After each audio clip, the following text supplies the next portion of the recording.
세상에 있는 종교들을 크게 둘로 나눌 수 있습니다.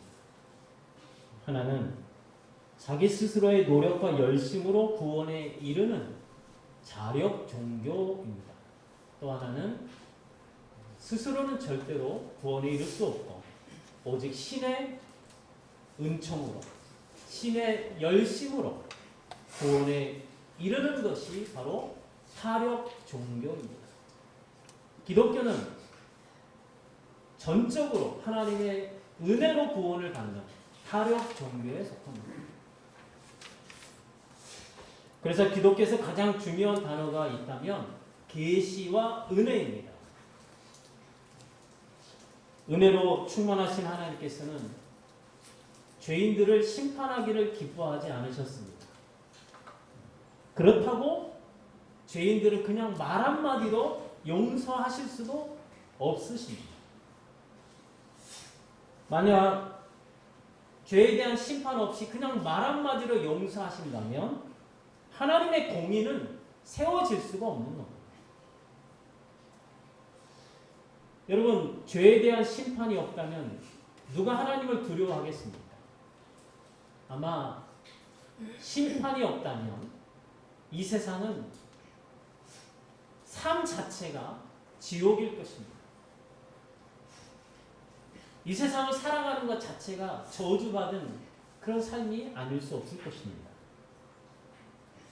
그래서 하나님의 공의가 무너지면 사실은 하나님의 사랑과 은혜도 무의미해지게 됩니다.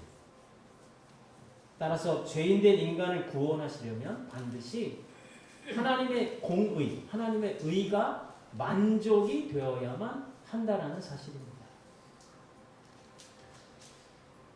그래서 하나님은 죄인을 구원하시려는 뜻을 세우셨고 예수님은 그 하나님의 뜻을 받들어서 이 땅에 오셔서 순종하심으로써 인간을 구원하시려는 하나님의 뜻, 그것을 완전히 성취하셨습니다.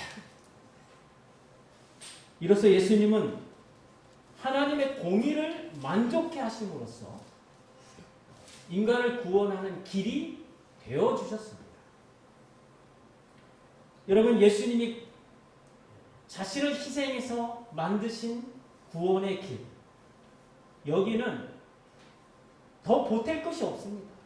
완전한 구원이기 때문에 인간이 여기에 단 0.0001%라도 보탤 것이 없는 완전한 구원입니다. 따라서 기독교에서 인간이 구원받기에 요구되는 일이 있다면 그것은 어떤 선행이나 의로운 일 같은 그런 행위가 아닙니다. 다만 하나님께서 구원의 길로 제시하신 예수 그리스도를 믿는 것뿐입니다. 그래서 기독교는 오직 은혜로 구원을 받는다, 이렇게 말씀을 하는 것이죠. 여러분, 우리가 왜 오직 은혜로 구원을 받는가, 이것을 이해를 하셔야 됩니다. 그냥 무조건 믿는 것이 아니라 왜 우리는 은혜로만 구원을 받을 수 있는가, 은혜가 아니면 구원받지 못하는가 하는 것을 이해를 하셔야 돼요. 여러분, 만약에 죄인을 구원하시는 예수님의 그 성취가 완전하지 않고 1%라도 부족하다면 그러면 그 1%를 인간이 채워야 될 거 아닙니까? 그렇다면 결국 인간이 구원받는 것은 인간에게 달린 거예요. 그렇죠? 1%를 채워야 되는 그 인간의 노력, 인간의 그 선행, 의로움, 그것을 채워야만 구원을 받는다면 구원의 당락은 결국 인간에게 결정이 된다는 거죠. 그래서 전적인 하나님의 은혜라고 말할 수가 없게 됩니다.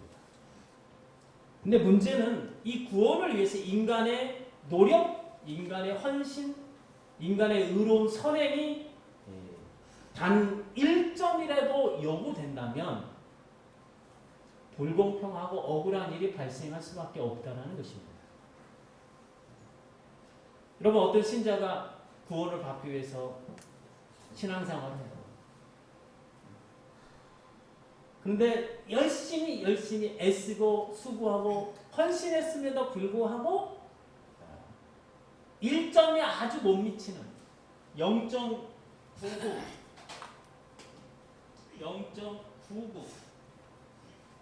1점을 채워야 구원을 받는데 0.99 점수를 맞은 거예요. 자, 그러면 이 사람이 구원을 받을 수 있을까요? 없을까요? 없죠. 1점이 안 되니까. 1점이 커트라인인데 0.99예요. 0.01이 모자른 거죠. 그런데 이 사람은 구원을 받지 못합니다. 1점을 못 채웠으니까. 그럼 이 사람이 나는 1점을 못 채웠으니까 내가 지옥 가는 건 당연한 일이야 하고 수긍하고 묵묵히 지옥에 갈까요? 아니면 하나님 너무하신 거 아닙니까? 제가 그렇게 열심히 노력했는데도 불구하고 제가 조금 부족해서 0.01이 부족한데 그렇다고 저를 지옥에 보내는 건 너무 잔인하신 거 아닙니까? 이렇게 원망하게 될까요? 원망하겠죠. 그러니까 이 구원받는 일에 있어서 인간의 노력이나 선행을 요구한다면 이런 일이 발생한다는 거예요. 자, 보세요. 이 사람은 그나마 열심히 구원받으려고 노력을 했잖아요. 근데 부족해서 0.99를 맞았어요. 근데 어떤 사람은 아예 구원받는 거는 상관없이 그냥 자기 멋대로 살고 못된 짓 하고 그냥 자기 욕망대로 살았어요. 그래서 이 사람은 빵점이 맞았어요. 빵점. 그렇겠죠? 전혀 노력을 안 했으니까. 그럼 이 사람은 어디 갑니까? 당연히 지옥 가죠. 자, 그러면 이렇게 노력했는데도 0.99에서 0.01이 모자라가지고 이 사람은 지옥 가고 이 사람은 아예 그냥 노력도 안 하고 아예 그냥 지멋대로 살고 나는 지옥 가도 좋아하고 못된 짓 하고 그런 사람들 어디 가요? 지옥 가요. 동일한 곳에 가잖아요. 그러니까 이 사람도 지옥 가고 이 사람도 지옥 가고 이게 공평한 일일까요? 공평한 일이 아니죠. 그러니까 인간의 노력이 구원에 받는 데 있어서 인간의 노력이 요구된다면 공평하지 않은 일이 발생한다는 거죠. 그럼 이 사람은 얼마나 억울하겠어요? 억울하죠. 억울할 수밖에 없죠. 그래서 하나님께서 이 사람 너무 아깝잖아요. 그래서 너는 내가 구원해 줄게. 그래서 이 사람이 이제 구원을 받았어요. 그럼 이 사람은 얼마나 감사하겠습니까? 할렐루야 하면 하나님 정말 은혜가 많고 사랑이 많으신 분인가 하고 하나님 찬송하겠죠? 그러면 또 어떤 사람이 0.98점을 맞았어요. 그러면 이 사람은 어떻게 될까요? 구원 못 받잖아요. 근데 이 사람도 원래는 구원 못 받는데 이 사람하고 이 사람하고는 뭡니까? 수준이 거의 차이가 없잖아요. 그러면 이 사람이 구원받지 못하는 것에 대해서 맞습니다. 저는 합당합니다. 전 지옥 가는 게 당연합니다 하고 수긍하고 지옥 갈까요? 아니겠죠. 이 사람이 구원을 받았으니까 하나님 이 사람하고 나는 0.01 차인데 너무 하시는 거 아닙니까? 하고 원망하지 않겠습니까? 그러니까 사실 수준은 거의 비슷한 거거든요. 그래서 하나님도 너도 아까우니까 그럼 내가 구원해 줄게. 그러면 0.97인 사람은 또 있을 거 아니에요? 그럼 이 사람도 하나님을 원망하겠죠. 그럼 또 너도 아까우니까 구원해 줄게. 이렇게 숫자를 0.01씩 점점 줄여갈 수밖에 없고 결국에는 0점까지도 구원을 할 수밖에 없는 딜레마에 빠지는 거예요. 그래서 이 구원받는 일에 인간의 노력, 인간의 선행, 인간의 의로움이 요구되는 방식으로는 억울한 일이 발생할 수밖에 없어요. 불공평한 일이 있을 수밖에 없다라는 거예요. 그런데 하나님은 그렇지 않아요. 다른 방법으로 말씀하십니다. 우리 함께 여기 읽겠습니다. 시작. 이제는 율법 외에 하나님의 한 의가 나타났으니 율법과 선지자들에게 증거를 받은 것이다. 곧 그리스도 예수를 믿음으로 말미암아 모든 믿는 자에게 미치는 하나님의 의이 차별이 없느니라.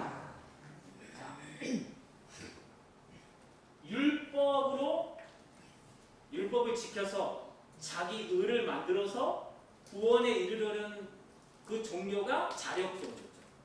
자력종교.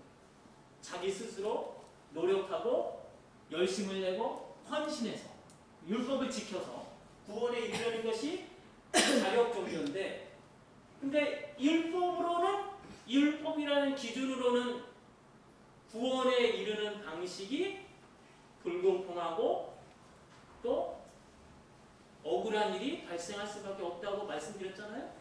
그래서 기독교는 어떤 방법이냐?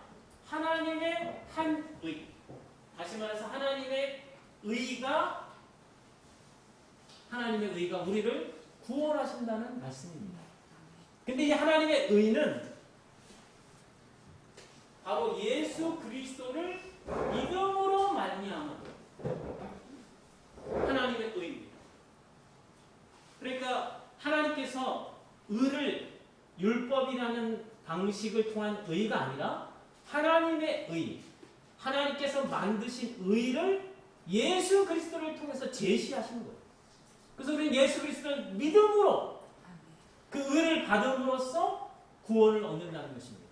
근데 문제는 이 하나님의 의가 몇 점짜리냐 하는 거죠. 하나님의 의는 몇 점짜리일까요? 100점짜리도 만점짜리. 1점도 부족하지 않아요. 완전한 의라는 것입니다. 그래서 우리가 예수 그리스도를 믿음으로 받아들였을 때, 영접했을 때 하나님은 우리를 만점자로 바라보신다는 거예요. 그래서 우리가 구원을 얻는 줄로 믿습니다. 이것이 기독교의 구원의 방식입니다. 그래서 기독교는 오직 은혜로 구원을 받는다고 말씀을 드리는 거예요. 인간의 선행, 인간의 열심, 인간의 의로움 가지고는 절대로 천국에 갈 수 없다라는 사실입니다.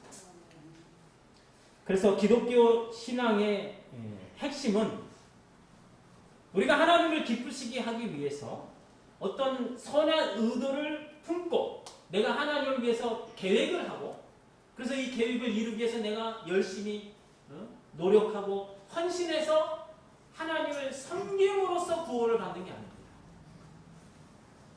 그 이전에 먼저 예수 그리스도, 하나님의 의로서 계시된 예수 그리스도를 믿음으로 영접함으로써 우리가 구원을 받는 거예요. 조금도 부족함이 없이 내가 여기에 보탤 것이 없다는 것입니다. 그래서 우리는 신앙생활이 어떻게 되는 거예요? 먼저 구원받았기 때문에 기쁨으로, 감사함으로, 나를 사랑하신 하나님의 그 사랑에 이끌려서 우리가 헌신하고 수고하고 봉사하게 되는 줄로 믿습니다. 그래서 제가 누누이 말씀드린 것이, 우리가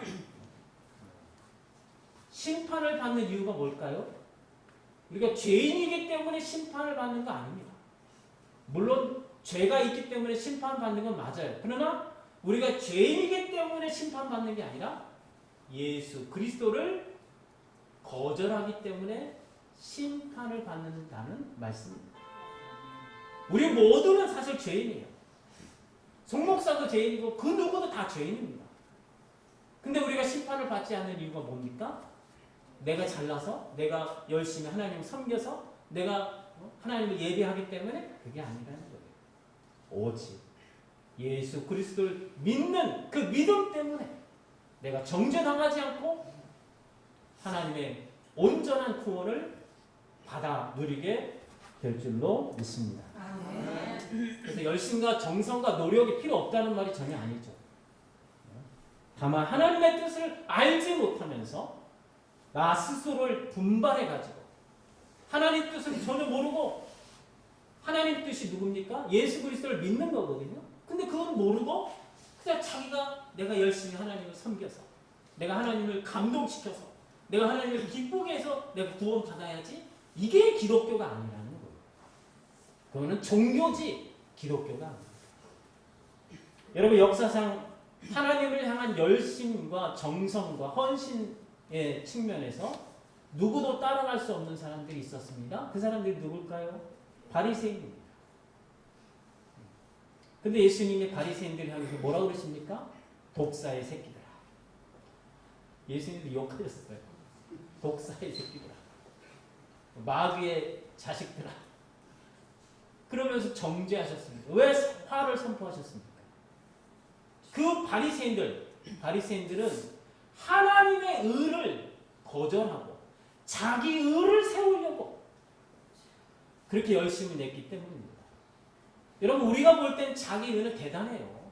정말 그들의 수고와 헌신과 열심을 보면 정말 따라갈 수 없을 정도로 대단합니다.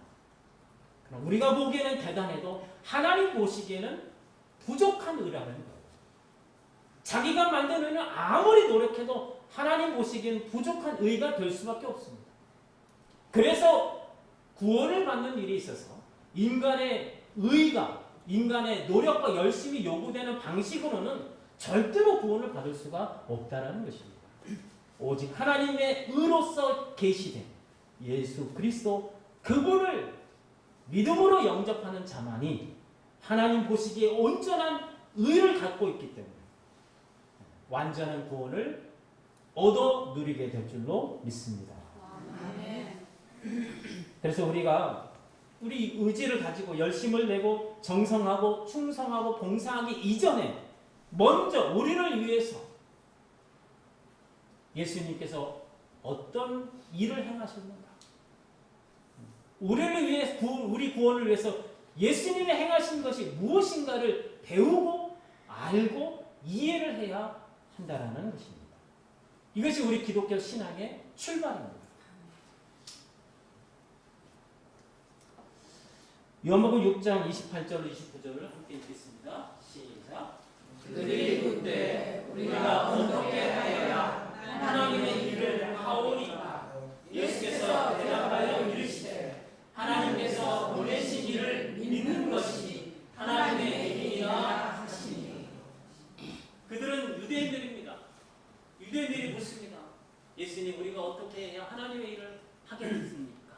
왜 이렇게 물을까요? 구원을 얻기 위해서, 영생을 얻기 위해서 이 질문을 한 것입니다.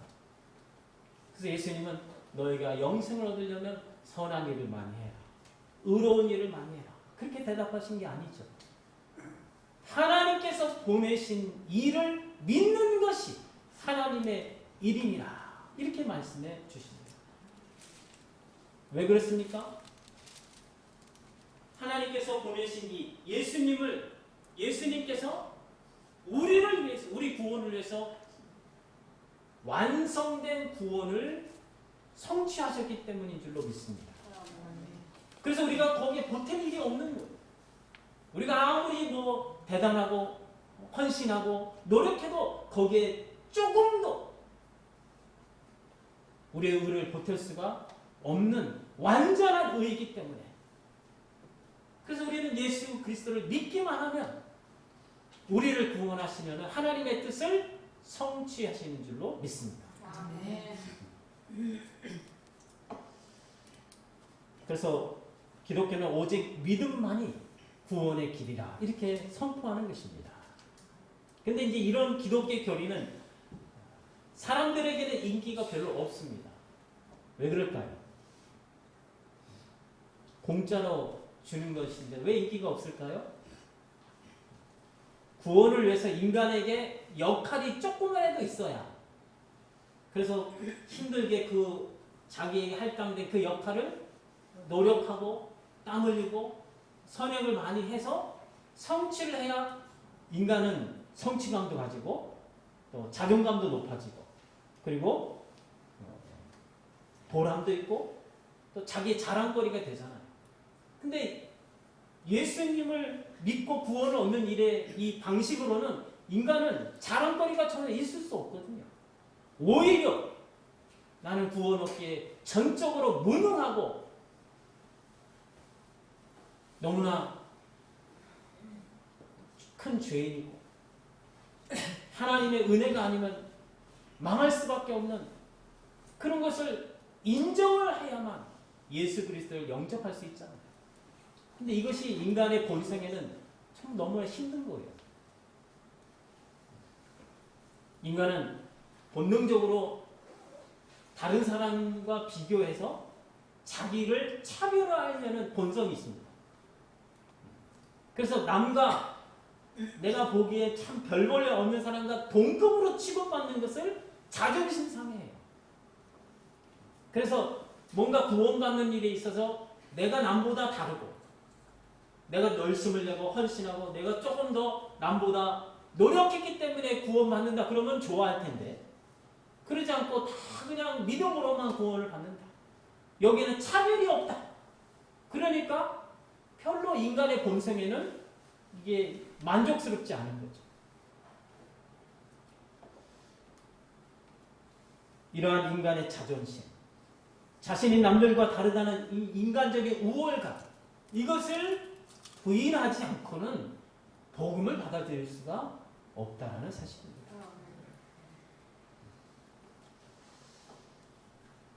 예수 그리스도를 믿음으로 영접하는 것, 그래서 그분의 말씀에 순종하는 것, 우리에게는 너무나 당연하고 쉽게 여겨지잖아요.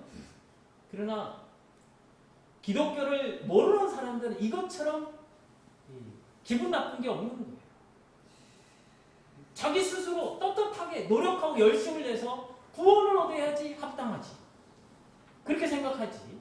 그래서 기독교인들을 뭐라고 생각하냐면 간혹가다 너무나 나약한 사람들이다. 의지가 없고 너무나 의존적인 사람들이다. 이렇게 말을 하는 거죠. 복음이 뭔지 모르니까. 그러나 오직 예수 그리스도, 하나님의 의로서 오신 계시된 예수 그리스도, 그분을 영접하는 자만이 완전한 구원에 이르게 되는 줄로 믿으시기를 축원합니다. 오늘 본문 요한복음 15장 13절로 15절 말씀 같이 읽겠습니다. 사람은 친구를 위하여 자기 목숨을 버리며 이보다 더 큰 사랑이 없나니 너희는 내가 명하는 대로 행하면 곧 나의 친구라. 이제부터는 너희를 종이하지 아니하리니 종은 주인이 하는 것을 알지 못하리라. 너희를 친구라 하였으니 내가 내 아버지께 들은 것을 다 너희에게 알게 하였습니다. 아멘.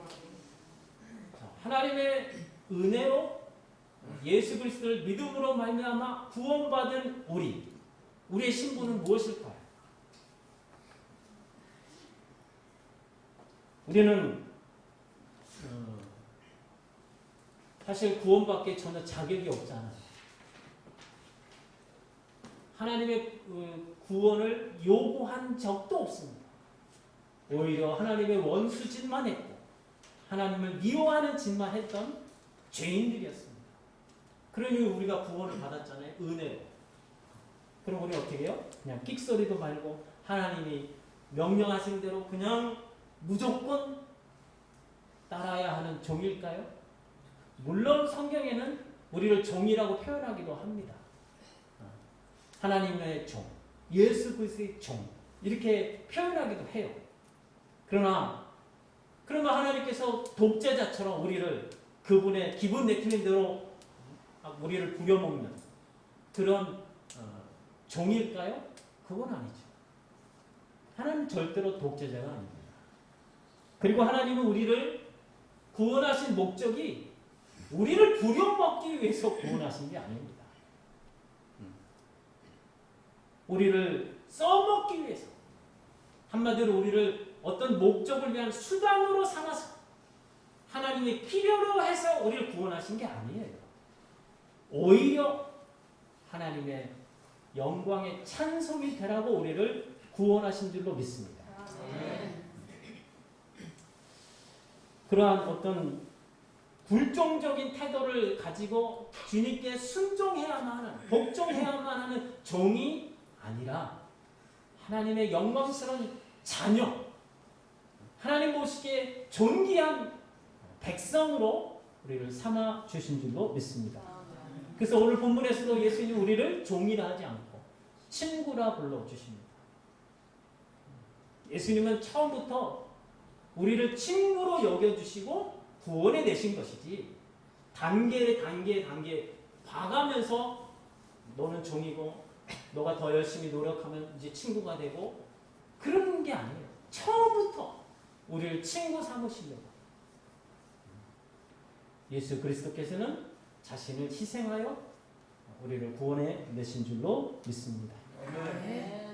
주님 말씀하시는 것처럼 친구를 위하여 자기 목숨을 버린 그 사랑보다 더 큰 사랑은 없습니다. 우리가 바로 그런 사랑을 받은 자들입니다. 그러니 하나님 보실 때 얼마나 우리가 사랑스럽고 존귀하겠습니까? 사랑하는 성도 여러분, 우리 인생에서 이 땅에서 그런 사랑을 받아보셨습니까? 없죠. 그 누구도 이런 사랑을 받아본 적이 없을 겁니다. 여러분 아내나 남편으로부터 이런 사랑을 받으셨습니까? 아니요. 아이고 받았다고 해주셔야지. 옆에 계시는데 그래야 더 열심히 하실 텐데. 네. 사실 그게 정확한 우리의 고백입니다. 내가 사랑하고 내가 아껴주는 아내요 남편이지만 사실 그런 사랑을 할 수가 없어요. 오직 예수 그리스도에게서만 그런 사랑을 받는 줄로 믿습니다. 사실 사람으로부터 받는 사랑은 마침내 변할 수밖에 없어요. 사라질 수밖에 없습니다. 그러나 영원한 사랑, 완전한 사랑, 조금도 부족함이 없는 그 사랑을 바로 하나님께서 여러분을 사랑하시는 줄로 믿습니다. 우리가 이 사랑을 알아야 되는 거예요. 그때부터 믿음이 시작이 되는 겁니다. 이 사랑을 듣기만 하고 알지 못하면, 이해하지 못하면 믿음 생활이 안 되는 거예요. 그냥 습관을 따라서 예배는 드릴 수 있겠죠. 습관을 따라서 기도하고 성경 볼 수는 있겠죠. 그러나 마음이 움직이지 않는데 입으로는 하나님 부르고 입으로는 하나님 공경하지만 마음은 그렇지 않게 되는데, 그래서 이 사랑을 아셔야 돼요. 여러분 이 사랑을 알려면 어떻게 됩니까? 성경을 통해서 나를 위해서 얼마나 사랑하시는지 성경을 통해서 읽으시고 묵상하시고 이해를 하셔야 할 줄로 믿습니다. 그래서 늘 항상 우리는 예수 그리스도를 묵상하셔야 돼요. 그래야 그 사랑을 알게 됩니다. 그래야 내가 믿음으로 반응하는 거예요. 믿음으로 봉사, 믿음으로 예배하고, 믿음으로 섬기고. 여러분 그래야 우리가 기쁘지 않겠습니까? 열심히 봉사하고 열심히 헌신하는데 기쁨이 없어요. 왜 없습니까? 알지 못해서 그래요. 그 사랑에 이끌리지 않기 때문에 그렇습니다. 바라기는 여러분 모두가 우리를 사랑하시는 그 하나님의 사랑의 크기와 높이와 넓이와 그 길이의 크기가 어떠한지 아시는 자가 되어서 여러분 모두가 신앙생활이 기쁨으로 감사함으로 즐거이 주님을 섬기시는 주님의 백성들 되시기를 주님의 이름으로 축복합니다. 그래서 우리가 그리스도인의 최우선적인 과제는 뭐냐? 열심내고 노력하고 헌신하기 이전에 예수 그리스도 그분이 어떤 일을 행하셨는가? 나를 위해서 하나님이 어떤 능력으로 그 놀라운 사랑으로 나를 인도하시고 나를 사랑하시는가? 그것을 아시는 자가 되어야 할 줄로 믿습니다.